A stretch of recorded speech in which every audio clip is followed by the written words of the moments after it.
पर सांसद है नेपाल के, कह रहे हैं कि जो एक अकेला हिंदू राष्ट्र था नेपाल, उसके ऊपर जानबूझ करके हमला किया गया, उसके लिए यूएस फंडिंग आई।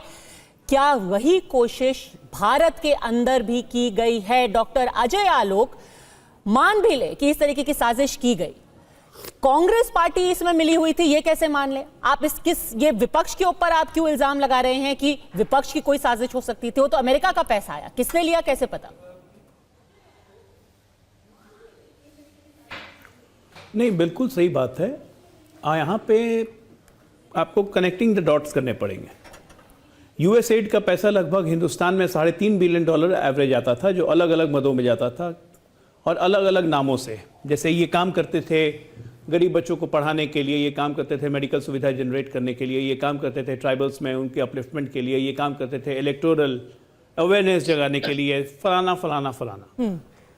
यहाँ पे हिंदुस्तान में एक संस्था बहुत सक्रिय है जिसको कहते हैं कैरिटास। ये कैरिटास फाउंडेशन, इसका मेन काम है धर्मांतरण कराना।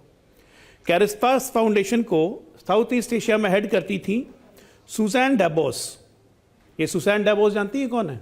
जिसके लिए 3 दिन से हंगामा चल रहा है। ये उसी एलिजाबेथ कोलमैन की भाभी हैं। जो एलिजाबेथ कोलमैन कौन है? गौरव गोगोई की पत्नी। फंडिंग कहां से? और ये कैरिटास की ऑन रिकॉर्ड अमेरिकन सोर्सेस, ये टोटल फंडिंग यूएसएड से हो रही है। काम क्या है कैरिटास का? धर्म परिवर्तन। चाहे वो नेपाल हो, चाहे वो भारत हो, भारत के हिस्से हो, मैं नाम गिनवा रहा हूं, झारखंड, बिहार, पश्चिम बंगाल, उड़ीसा, ये जितने ट्राइबल रीजन हैं, छत्तीसगढ़ के ट्राइबल रीजन है, ये सारा काम कैरिटास कर रहा है। ये पूरी यूएसएड की चेन अगर आप देखिए, एक और संस्था है जिसको हम लोग कहते हैं world economic forum. World economic forum की 100% funding USAID. World economic forum के नेता कौन कौन है भाई, जिसको वर्ल्ड इकोनॉमिक फोरम रिकॉग्नाइज करता है विश्व पटल पे? गौरव गोगोई साहब हमारे डिप्टी लीडर ऑफ अपोजिशन। इसका इलेक्शन कमीशन के साथ जब एग्रीमेंट हुआ तो उस वक्त मुख्य चुनाव आयुक्त कौन थे? एसवाई कुरैशी।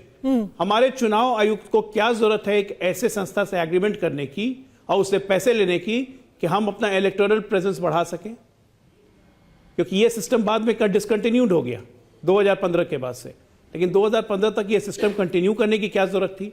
ऐसे तमाम चीजें हैं। आज महेश जेठमलानी ने बहुत अच्छा लिखा है कि चूंकि ये यूएसएड की जो हेड थी, ये 2024 तक हमारे यहाँ मौजूद थी, वीना रेड्डी अब वापस यूएस चले गई, वो यूएस सिटीजन है।